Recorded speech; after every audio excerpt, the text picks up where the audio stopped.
Hello everyone, आज के इस वीडियो में हम 10+2 के चैप्टर 3 डेस्कटॉप पब्लिशिंग एडवांस्ड के बारे में डिस्कस करेंगे। इसमें बहुत सारे क्वेश्चंस हमारे पास बनते हैं, जिनमें से कुछ एक हम डिस्कस करेंगे। Question number 1, right a note on Corel draw. Corel Draw में आपने नोट लिखना है, आप कोरेल ड्रॉ से क्या समझते हैं। Corel Draw is a vector based drawing program that makes it easy to create creative artwork from simple logos to technical illustration. Corel Draw एक वेक्टर बेस्ड ड्राइंग प्रोग्राम है। ये एक तरह का एप्लीकेशन प्रोग्राम है जिसमें हम बहुत ही आसानी से क्रिएटिव आर्ट वर्क बना सकते हैं। इट मीन्स हम बहुत सारे सिंपल लोगोस को टेक्निकली इलस्ट्रेशन के रूप में बना सकते हैं। इसका मतलब ये है कि हमें बहुत अच्छी तरह से लोगोस को बनाने का इसमें फैसिलिटी मिलता है। हम बहुत सारे लेआउट, पेज लेआउट और इस तरह से लोगोस और तरह के डिज़ाइंस इसमें हम बना सकते हैं। Corel Draw is a graphics design application that gives designers to enjoyable work experience and helps to create accurate and creative vector illustrations and professional page layout. Corel Draw graphic design application software है जो कि हमें या designer को बहुत सारे enjoyable work experiences या एक गुड एनवायरनमेंट देता है, जो हमें बहुत सारे अच्छी तरह से और creative vector illustration and professional page layout या लोगोस या हम यूँ कहें कि टेक्निकली इलस्ट्रेशंस को बनाने में हमारी मदद करता है। इसमें बहुत सारी फैसिलिटीज़ हैं, बहुत सारे टूल्स हैं, बहुत सारे ऑप्शंस हैं जिनको यूज़ करके हम एक बहुत ही अच्छी तरीके की या अच्छी तरह का लोगो या पेज लेआउट बना सकते हैं।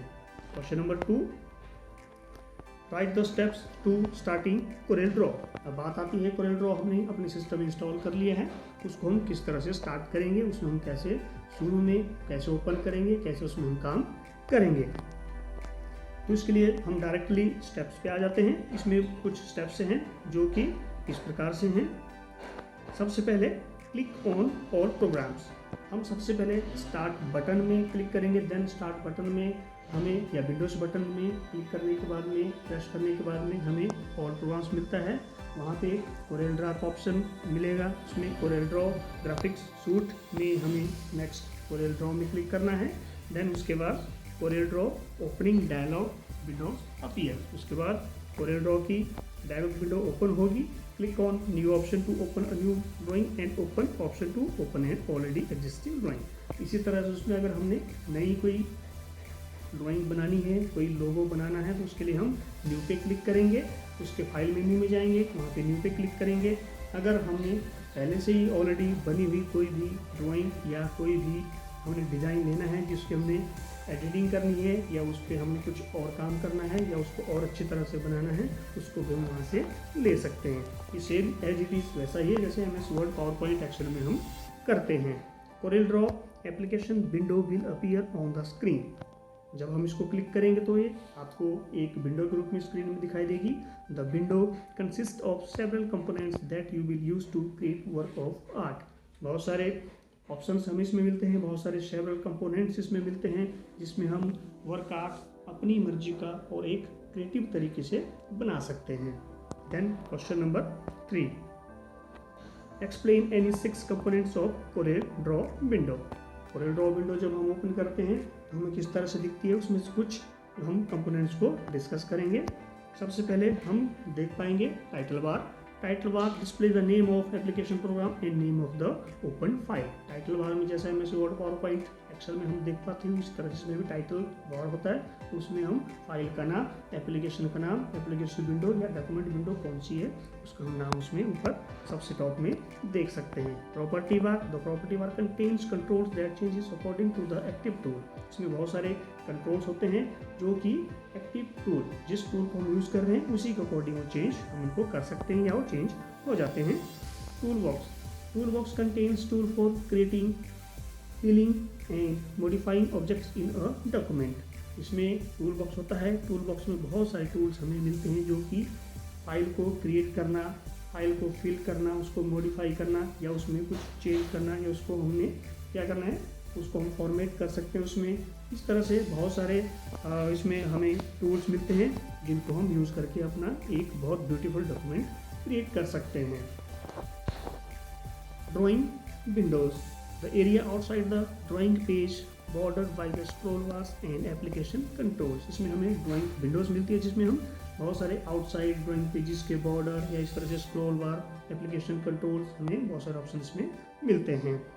Colour palette, a detachable bar that contains colour switches. इसमें बहुत सारे कलर्स हमें मिलते हैं, बहुत सारे मोर कलर्स मिलते हैं। इसमें कलर हम अपनी मर्जी से चेंज करना चाहेंगे वो हम अपने लोगो या डिजाइन में कर सकते हैं। इसमें बहुत सारे कलर स्विच हमें मिलते हैं, हम अपनी मर्जी सेलेक्ट करके यूज कर सकते हैं। Toolbar, it contains alternate routes to the menu and different directions. इसमें बहुत सारे टूल बार्स हैं जिनको हम यूज़ करते हैं। उसमें अल्टरनेट रूट के रूप में ये बहुत सारे मेन्यू हैं एंड उसमें डिफरेंट डायरेक्शंस में काम करने के लिए हम अलग अलग टूल बार का यूज़ करते हैं। इसमें बहुत सारे टूल्स हमें मिलते हैं। Question number 4, explain any 5 tools in CorelDRAW. CorelDRAW में वैसे तो बहुत सारे टूल्स अवेलेबल हैं, लेकिन इसमें से हम कुछ टूल्स हैं उनको डिस्कस करेंगे। सबसे पहले different tools of CorelDRAW are pick tool to select, resize and rotate toward the image object. Pick tool को हम किसी इमेज को जो हमने यूज़ करी है उसको रिसाइज करने के लिए, उसको रोटेट करने के लिए, लेफ्ट राइट या 360 डिग्री घुमाने के लिए हम उसको यूज़ करते हैं। जो भी हम ऑब्जेक्ट बना रहे हैं उसको पिक करने के लिए उसमें हमने फर्दर क्या एक्शन करना है, उसको रिसाइज करना है या हमने रोटेट करना है, उसको हम पिक टूल से करेंगे। Then next one is crop tool. आमतौर पर हम क्रॉपिंग करते रहते हैं, ऑडियो वीडियो या हम पिक्चर्स की क्रॉपिंग करते हैं to remove the areas outside a selection. जो भी हमें नहीं चाहिए किसी वीडियो में, किसी पिक्चर में या डिज़ाइन में, जो भी हम लोगो बना रहे हैं इसके अंदर, उसमें हमने देखना है कि जो चीज़ हमें नहीं चाहिए उसको हम क्रॉप करके वहाँ से निकाल सकते हैं। उसमें क्रॉपिंग टूल काम बहुत अच्छी तरह से करता है, उसमें हम बहुत हेल्प लेकर अच्छा लोगो क्रिएट करते हैं। Then zoom tool to change the magnification level of the document windows. Document window को छोटा बड़ा, जूम इन जूम आउट करके हम देख सकते हैं और उसमें एक डिस्प्ले को इफेक्ट करता है। जूम टूल जो है डिस्प्ले को इफेक्ट करता है, डिस्प्ले छोटा बड़ा करने के लिए हम जूम का यूज़ करते हैं। Next rectangle tool to create squares and rectangles by dragging in the drawing window. Drawing window में बहुत सारे हमें वैसे तो स्क्वायर्स और रेक्टेंगल्स मिलते हैं, तो इन्हीं को यूज़ करने के लिए या इनको ड्रॉ करने के लिए हम रेक्टेंगल टूल का यूज़ करते हैं। Then last one is text tool, add and edit paragraph and artistic text. Next, question number 5, how can save drawing or file in CorelDRAW?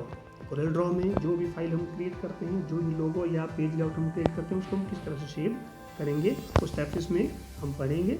सबसे पहले हम बात करते हैं क्लिक फाइल।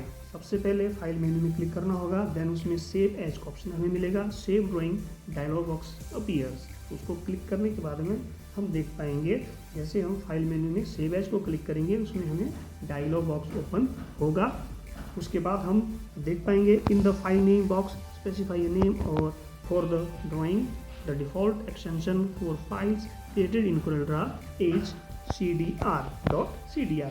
हर एक फाइल PDF फाइल है या कोई और दूसरी फाइल से एक्सेल फाइल है, उन सबको सेव करने के लिए उसमें हमें ऑटोमेटिकली एक एक्सटेंशन मिलती है जिसको हम डिफ़ॉल्ट एक्सटेंशन बोलते हैं। इसी तरह से CorelDRAW में भी cdr.cdr के नाम से हमें एक डिफ़ॉल्ट एक्सटेंशन मिलती है जो कि फाइल का नाम लिखने के बाद में ऑटोमेटिकली इसमें ऐड हो जाती है। जैसे हमने फाइल का नाम लिख दिया, जो भी हमने फाइल क्रिएट की उसको सेव करने के लिए हम क्लिक करेंगे तो पूछेगा कि आपको फाइल सेव करनी है कि नहीं करनी है। हम फाइल को सेव करेंगे, उसके बाद वो उसको एक्सटेंशन में ऑटोमेटिकली ले लेगा और जो नाम हम फाइल में लिखेंगे उसके तुरंत एकदम बाद .cdr वहाँ पे एक्सटेंशन आपको मिलेगी। You can change the format from save as list is if required. हम उसको चेंज भी कर सकते हैं फॉर्मेट को अगर हम चेंज करना चाहें तो। देन लास्ट में हम करेंगे क्लिक सेव। इस तरह से हमारा जो CorelDRAW में हमने जो ड्राइंग बनाई है, जो डिज़ाइन या लोगो बनाया है, वो सेव हो जाता है। Next question number 6, how you can import and export file in CorelDRAW। जिस तरह से MS Word एक्सेल में हम कोई डॉक्यूमेंट या दूसरा MS Word में या PowerPoint में कोई पिक्चर हम ऐड करते हैं उसको हम इंपोर्ट करेंगे, उसी तरह से CorelDRAW में भी हम पिक्चर को इंपोर्ट करेंगे। इसके लिए हम सबसे पहले क्लिक फाइल मेन्यू को क्लिक करेंगे, देन वहाँ पे इंपोर्ट का ऑप्शन हमें मिलता है। इंपोर्ट का ऑप्शन क्लिक करने के बाद में choose the folder where the file is stored. फिर हम फाइल, जब हम इसको क्लिक करेंगे तो ऑटोमेटिकली हमें विंडोज ओपन होकर नज़र आएगी। उसमें कोई भी फाइल या फोल्डर जहाँ हमने अपनी फाइल को रखा है, चाहे हमने डेस्कटॉप में रखा है, डी ड्राइव में रखा है, या हमने अपने किसी डॉक्यूमेंट में रखा है, वहाँ से हम उसको उठाएंगे।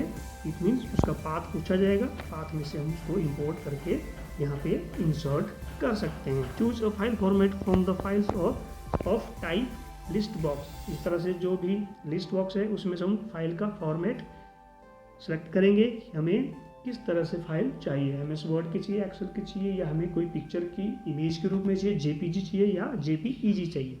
तो उस तरह से हम फाइल फॉर्मेट को नीचे बॉक्स में सेलेक्ट करेंगे। बॉक्स आपको वहीं पे मिलेगा जहाँ पे फाइल का नाम होता है, उसके नीचे फाइल फॉर्मेट होता है, वहाँ से हम फाइल फॉर्मेट सेलेक्ट करके डायरेक्टली पिक्चर को डेस्कटॉप या माई डॉक्यूमेंट जहाँ भी हमने सेव करी है वहाँ से उठा के इंसर्ट कर सकते हैं। Then click the file name. इसी तरह से मैंने आपको जैसे बताया, पहले फाइल नेम लिखेंगे, उसके बाद फाइल फॉर्मेट लिखेंगे और हम पिक्चर को पिकअप कर सकते हैं। देन हम click import and do the following. हम इंपोर्ट पे क्लिक करेंगे और नेक्स्ट ऑप्शंस को फॉलो करेंगे। Click the drawing page to maintain original file and position top left corner where you click. जहाँ हम क्लिक करेंगे वहीं पे हम उसको मेंटेन करेंगे ओरिजिनल फाइल को, और ड्राइंग का जो हमने पेज बनाया है उसकी पोजीशन को हम टॉप लेफ्ट कॉर्नर में हम क्लिक करके रखेंगे। Then click and drag on the drawing page to resize the file. इसी तरह से हम रिसाइज करने के लिए ड्राइंग पेज के जो हमने पिक्चर उसमें डाली है उसमें क्लिक और ड्रैग करेंगे और उसको पिक्चर को हम अपने हिसाब से एडजस्ट करेंगे कितने साइज में हमें उसको वहाँ पे रखना है। Press enter the file on drawing page. Then हम एंटर प्रेस करेंगे और ड्राइंग को पेज में इंसर्ट कर देंगे। इट मीन्स उस पिक्चर को या उस फाइल को हम ड्राइंग पेज में इंसर्ट कर देंगे।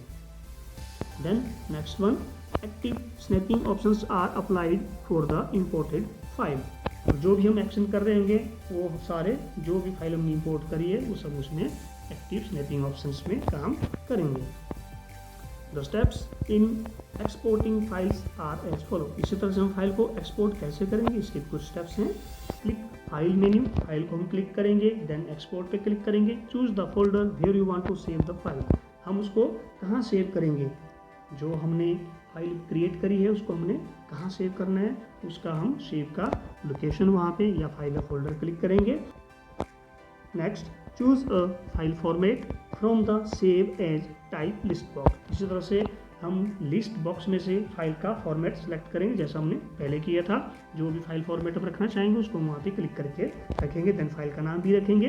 Type a file name in the file name list box. उसी तरह से फाइल नेम बॉक्स में हम जो लिस्ट बॉक्स होता है उसमें फाइल का नाम रखेंगे। Then click options and enable any of the following active check boxes. इसमें हमें कुछ चेक बॉक्सेज मिलेंगे, उनको भी हम यूज़ करेंगे। एक्सपोर्ट दिस पेज ओनली, उसमें हमें ऑप्शन मिलते हैं एक्सपोर्ट दिस पेज ओनली। क्या हम उसी पेज को एक्सपोर्ट करना चाहेंगे या सिलेक्टेड ओनली करना चाहेंगे, या do not show filter dialog, या हम उसको डायलॉग को शो नहीं करना चाहेंगे या इस विंडोज़ को हम नहीं देखना चाहेंगे। Then click export, the file will be exported. इसी तरह से हम एक्सपोर्ट पे क्लिक करेंगे और हमारी फाइल एक्सपोर्ट हो जाएगी। जहाँ भी हमने लोकेशन या पाथ उसको दिया होगा वहीं पे वो सेव हो जाती है। ये सेम वैसा ही है जैसे MS वर्ड, एक्सेल, पावरपॉइंट में हम फाइल्स को सेव करते हैं, एक्सपोर्ट करते हैं। Then question number 7, what do you mean by grouping objects. Grouping object से आप क्या समझते हैं इसको हम डिस्कस करेंगे। Grouping lets you apply the same formatting properties and other changes to all the objects within the group at the same time.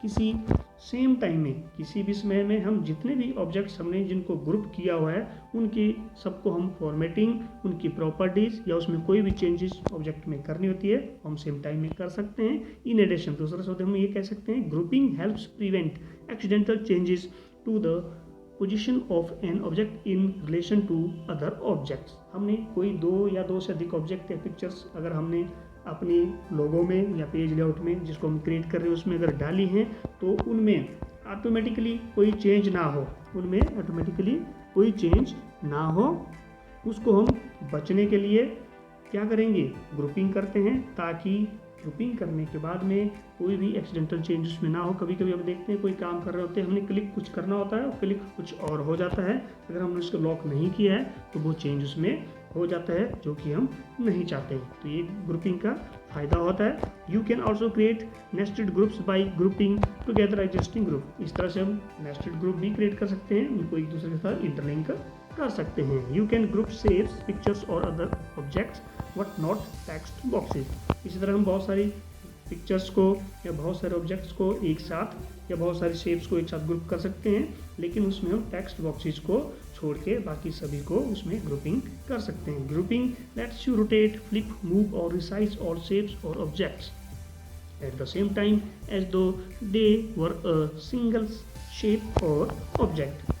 Grouping में हमें एक चीज़ और होती है, हम उसमें रोटेट भी कर सकते हैं जो भी हमने उसमें ऐड किया हुआ है, या जो भी हमने पिक्चर या डिज़ाइन उसमें बनाया हुआ है, या जो भी हमने ऑब्जेक्ट उसमें लगाया है उसको फ्लिप कर सकते हैं, मूव कर सकते हैं, रिसाइज कर सकते हैं, और हम सेम टाइम में अलग अलग उनको सबको एक एक करके भी उसमें एक्शन उसमें परफॉर्म कर सकते हैं। Then question number 8, what do you mean by duplicating of object. Object को डुप्लीकेट करने से आप क्या समझते हैं? सबसे पहली बात तो ये कि ऑब्जेक्ट को डुप्लीकेट करना मतलब कॉपी पेस्ट करना, जैसे हम MS वर्ड, पावरपॉइंट, एक्सेल में करते रहते हैं। CorelDRAW provides you with several ways to copy objects.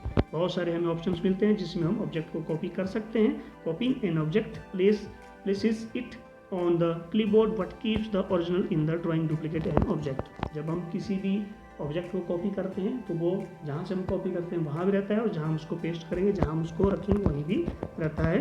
It means वो दोनों जगह हमें अवेलेबल मिलता है।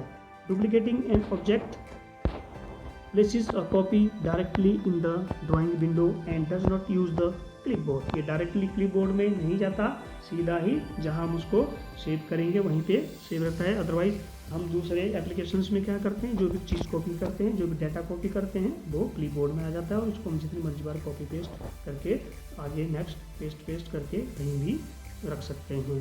Duplicating is faster than कॉपिंग and pasting. Duplicating copy paste से थोड़ा सा अलग है, क्योंकि जो डुप्लीकेटिंग है उसमें सबसे बड़ी बात यह है कि उसमें क्लिपबोर्ड में वो चीज़ सेव नहीं होती और फास्ट काम करती है, और कॉपिंग और पेस्ट की अपेक्षा हम डुप्लीकेटिंग में ज़्यादा अच्छी तरह से स्पीड में काम कर सकते हैं। एक तरह का कॉपी पेस्ट करना ही हुआ, लेकिन थोड़ा सा इसमें फ़र्क है, जैसा कि हमने अभी डिस्कस किया। Question 9, what do you mean by locking of objects. Object को लॉकिंग करना क्या होता है? इसमें सबसे पहले हम अगर बात करते हैं, locking an object prevents you from accidentally moving, sizing, transforming, feeling और अदरवाइज चेंजिंग। हम कोई भी ऑब्जेक्ट जब CorelDRAW में बनाते हैं तो उसको हमने क्या किया, 2, 3, 4 इमेजेस इकट्ठे डाल दी। एक इमेज में हमने काम कर लिया, फिर दूसरे में किया, फिर तीसरे में किया, फिर चौथे में किया।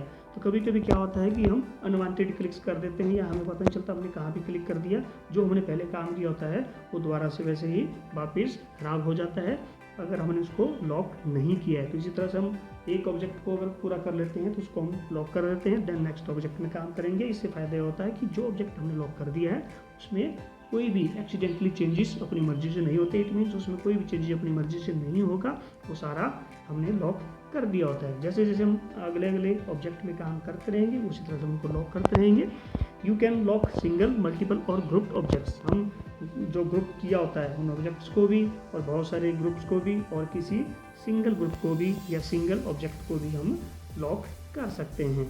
To change or locked object you need to unlock it first. अगर मान लो हमें कोई चेंजिंग उसमें बाद में करनी पड़ी, कोई ऑब्जेक्ट हमने सेव कर दिया लेकिन उसमें हमने कोई चेंजिंग बाद में अगर करनी पड़ती है तो उसमें क्या होगा, उसको चेंज करने के लिए हमें उससे पहले अनलॉक करना होगा। जैसा कि मैं एक उदाहरण देता हूँ, पिक्सल आर्ट एक एप्लीकेशन है, मोबाइल ऐप्स है, जिसमें आप बहुत सारे लोगो डिजाइन बनाते हैं। उसमें सेम ऑप्शन आपको अवेलेबल होता है। उसमें भी आप ऑब्जेक्ट को लॉक अनलॉक करेंगे तभी उसमें आप एडिटिंग कर पाएंगे। You can unlock one object at A time. हम एक ऑब्जेक्ट को एक बार में अनलॉक कर सकते हैं। जिस भी ऑब्जेक्ट को हमने अनलॉक करना होता है हम बारी बारी से एक एक करके उनको ऑब्जेक्ट को अनलॉक कर सकते हैं। ऐसा नहीं कि हमने 4, 5, 6 इकट्ठे ऑब्जेक्ट एक बार में सिलेक्ट कर दिए और सबको अनलॉक कर दिया और सबको लॉक कर दिया। नहीं, हम जिस ऑब्जेक्ट को लॉक करेंगे वो ही एक सिंगल लॉक होगा और जिसको अनलॉक करेंगे वो ही सिंगल ऑब्जेक्ट अनलॉक भी होगा। और all locked objects at the same time, और सभी को हम एक साथ में सेम टाइम में नहीं लॉक और अनलॉक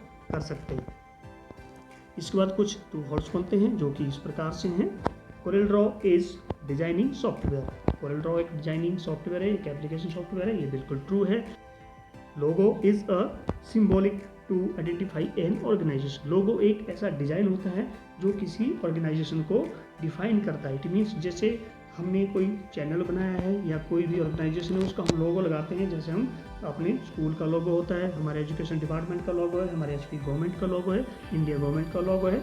इसी तरह से बहुत सारे लोगोज होते हैं जिससे हमें पता चलता है कि ये कौन से ऑर्गेनाइजेशन का लोगो है और ये कौन सी ऑर्गेनाइजेशन है, अतः हम उसको आइडेंटिफाई आसानी से कर सकते हैं। तो ये लोगो हम बहुत आसानी से इसमें कोरल ड्रॉ में बनाते हैं, तो ये भी ट्रू है। Pick tool is use to select, resize and rotate object. ये भी सही है। पिक टूल को हम क्या करेंगे, किसी भी ऑब्जेक्ट को, किसी भी पिक्चर को सिलेक्ट करने के लिए, रिसाइज करने के लिए या उसको 360 डिग्री रोटेट करने के लिए यूज करते हैं। Then last one is the default extension for files created in CorelDRAW is .crd. ये बोल रहा है कि जब हम फाइल को सेव करते हैं, सेव में हम उसका फाइल का नाम लिखेंगे, फाइल का नाम लिखने के बाद में ऑटोमेटिकली उसमें डिफॉल्ट एक्सटेंशन आ जाती है, जैसे कि हमने पहले डिस्कस किया क्वेश्चन में। तो क्या ये CRD है, लेकिन ये CRD फॉल्स है क्योंकि उसका जो एक्सटेंशन है, डिफॉल्ट एक्सटेंशन, वो है .cdr। दोस्तों, अगर आप चैनल में पहली बार आए हैं तो प्लीज़ आप मेरे चैनल को सब्सक्राइब बटन से सब्सक्राइब करें, देन नोटिफिकेशन बेल आइकन को भी प्रेस करें। इसको प्रेस करने के बाद में आप ऑल नोटिफिकेशन को यहाँ से ऑन कर लें ताकि आने वाले सभी वीडियोस आपके पास पहुँचे सबसे पहले। देन नेक्स्ट आप सब्सक्राइब बटन से भी चैनल को सब्सक्राइब कर सकते हैं। Thanks for watching.